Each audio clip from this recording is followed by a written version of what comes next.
I'm Faye B., Senior Director of Publicity at Bloomsbury Children's Books. I'm here today with Ally McKnight, the illustrator of The Gift of the Great Buffalo, a historical picture book written by Carole Lindstrom. The book is set in the 1860s America on the prairie, written by a young Métis Ojibwe girl named Rose, who is on the biannual buffalo hunt with her tribe. I'm so excited to chat with you, Ally. Welcome, welcome. Banat nenat nia Ally McKnight, na Sony Bani ne Fort Hall, Idaho. Hello, my name is Ally McKnight, and I'm an enrolled member of the Shoshone-Bannock tribes of Fort Hall, Idaho. So I want to focus on a couple of spreads today and ask you to take us behind the scenes. The first one is the immersive spread at the beginning of the book.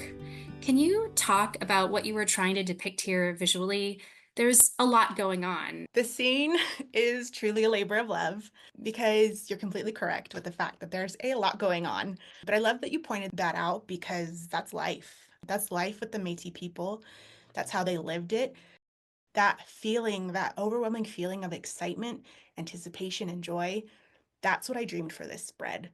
Did anything surprise you in making this spread? Like, what are some of the games that the children are playing? The children are mostly just, being kids, running around, playing hide and seek, dancing. And then there's a few children actually playing traditional hand games. It's where one team hides sticks or bones in their hands, and then the other team has to figure out the location of the sticks or bones.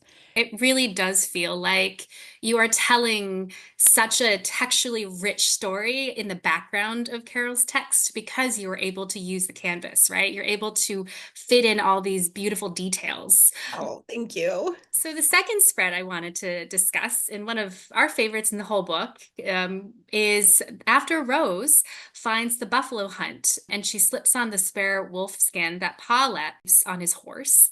From the beginning of this spread, I really just wanted to create a spread filled with a wave of buffalo and emotions. And so I used a lot of deep and bold colors to really emphasize how vast these buffalo herds are. And I used a lot of bold colors with Rose as well.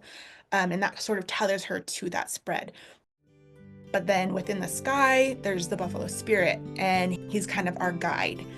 Rose's placement on the page, I wanted her to sort of guide the reader to pause and really absorb the magnitude of this moment, because the importance of the children being able to take up space and know that their existence and their journey are valued is a key component of this story. And I love that this spread, there's a lot of tight, details like on Rose's eyelashes and her eyebrows. But then there's a lot of organic fluid movement as well.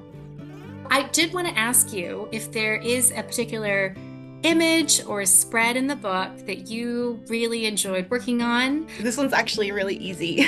It's where Rose puts on the wolf skin, and Pa is opposite her, facing her with his wolf skin on. But he's in a very translucent state. And that was one of my favorite spreads because it's a great example of my art style.